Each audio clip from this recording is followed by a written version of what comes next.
Day to day news Bharat में मैं सुरभि गैरोला आपका स्वागत करती हूं। Day to day news Bharat आपसे वादा करता है कि हम पूर्णतः निष्पक्ष तरीके से पत्रकारिता करेंगे और हमारा कोई भी पत्रकार किसी से भी किसी प्रकार का उपहार या विज्ञापन स्वीकार नहीं करेगा, न ही किसी को ब्लैकमेल करेगा।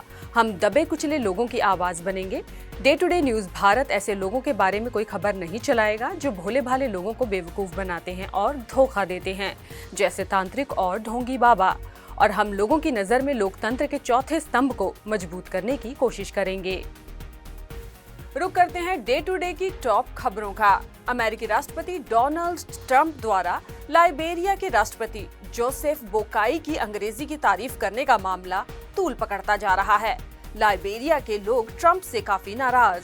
दरअसल लाइबेरिया के राष्ट्रपति जोसेफ बोकाई बुधवार को व्हाइट हाउस पहुंचे थे, जहां अमेरिकी राष्ट्रपति ने उनकी अंग्रेजी की तारीफ कर दी, जिससे लाइबेरिया के लोग इस बात को लेकर ट्रंप से खासे नाराज हैं और उनका कहना है कि यह सरासर नस्लवाद और उनके राष्ट्रपति का अपमान है।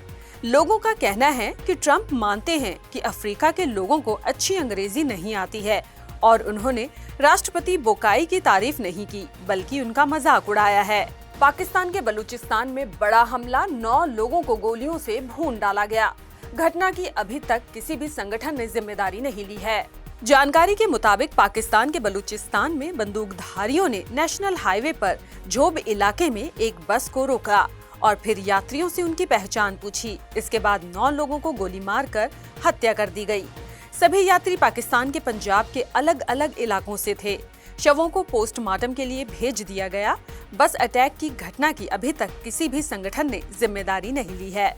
ट्रंप के टैरिफ हमले के निशाने पर एक बार फिर से कनाडा, इस बार लगाया 35% टैक्स। फेंटानिल और व्यापार घाटे को बताया वजह है। अमेरिका के राष्ट्रपति डोनाल्ड ट्रंप ने शुक्रवार को एक बड़ा फैसला लेते हुए कनाडा से आने वाले उत्पादों पर 35% का भारी टैरिफ यानी आयात शुल्क लगाने की घोषणा की है।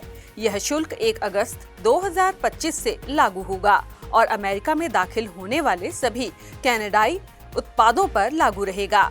दिल्ली से सटे गुरुग्राम में दिल दहला देने वाली घटना सामने आई। 25 साल की state level tennis player Radhika Yadav की उन्हीं के पिता ने गोली मारकर की हत्या। पुलिस इस मामले की जांच में जुटी है। शुरुआती जांच के बाद पुलिस का कहना है कि पिता दीपक यादव ने अपनी बेटी की हत्या इसलिए की क्योंकि वह एकेडमी बंद नहीं कर रही थी। पुलिस ने आरोपी दीपक यादव को गिरफ्तार कर लिया है। उसकी लाइसेंसी रिवॉल्वर को भी जब्त कर लिया है। आपको बता दें कि राधिका यादव एक अंतर्राष्ट्रीय स्तर की टेनिस खिलाड़ी थी और उसकी युगल रैंकिंग अंतर्राष्ट्रीय टेनिस महासंघ में 113 थी। घटना के समय घर में राधिका, उनके पिता दीपक, मां मंजू और चाचा कुलदीप मौजूद थे।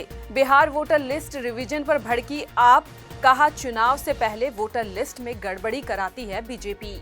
बिहार में विधानसभा चुनावों से पहले वोटर लिस्ट को लेकर चल रही स्पेशल इंटेंसिव रिवीजन पर सुप्रीम कोर्ट के द्वारा उठाए गए सवालों के बाद आम आदमी ने चुनाव आयोग और बीजेपी पर गंभीर आरोप लगाए हैं। आप के राष्ट्रीय मीडिया प्रभारी और सीनियर लीडर अनुराग ढांडा ने बयान दिया कि बीजेपी हर चुनाव से पहले वोटर लिस्ट में गड़बड़ी करवाती है और चुनाव आयोग उसकी मदद करता है।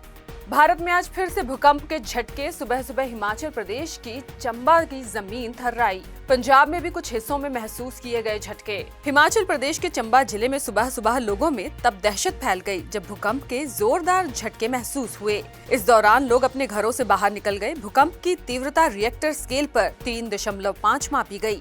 वहीं भूकंप का केंद्र धरती से 5 किलोमीटर की गहराई पर रहा। चंबा में शुक्रवार की सुबह 6:23 पर भूकंप के झटके महसूस हुए। बता दें कि इस भूकंप का असर जम्मू कश्मीर और पंजाब के कुछ हिस्सों में महसूस किए गए। फिलहाल अभी तक किसी भी प्रकार के जान माल के नुकसान की कोई सूचना नहीं मिली है। आरएसएस प्रमुख मोहन भागवत एक बार फिर से चर्चा में। उन्होंने 75 साल की उम्र में रिटायरमेंट की बात की, क्योंकि क्या पीएम मोदी है इसका इशारा। मोहन भागवत ने 75 की उम्र में रिटायरमेंट पर एक बयान देकर भारत की राजनीति में हलचल मचा दी है। नागपुर में एक पुस्तक विमोचन समारोह में भागवत ने कहा कि 75 साल की उम्र के बाद रिटायर हो जाना चाहिए।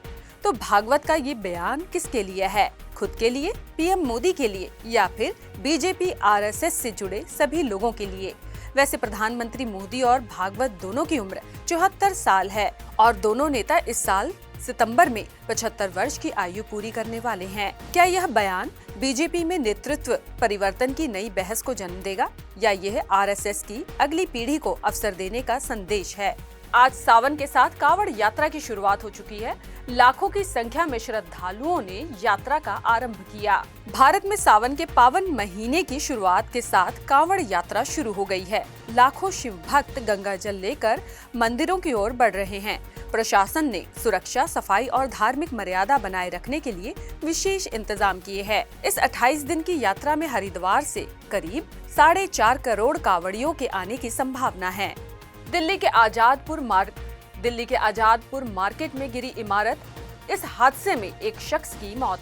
आज दिल्ली के आजादपुर मार्केट में इमारत गिरने से अफरा तफरी मच गई। घटना आज सुबह 2 बजे की है। जानकारी के अनुसार इस हादसे में एक शख्स की मौत हो गई।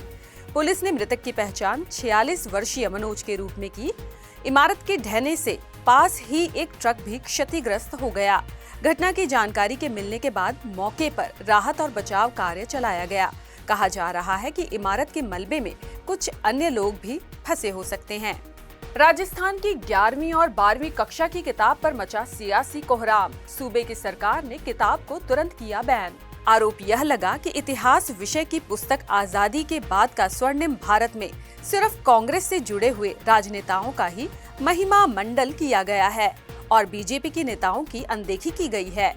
यह बैन किताब राजस्थान के सरकारी स्कूल में 11वीं और 12वीं कक्षा में पढ़ाने के लिए लगभग 4.5 लाख स्टूडेंट को दी जा रही थी। कांग्रेस का ये भी आरोप है कि शिक्षा मंत्री ने सस्ती लोकप्रियता हासिल करने के लिए किताबों पर पाबंदी लगाकर स्टूडेंट के भविष्य के साथ खिलवाड़ करने का काम किया है। भारत बांग्लादेश सीमा पर तस्करों का हमला, बीएसएफ का जवान हुआ घायल, 2 तस्कर किए काबू।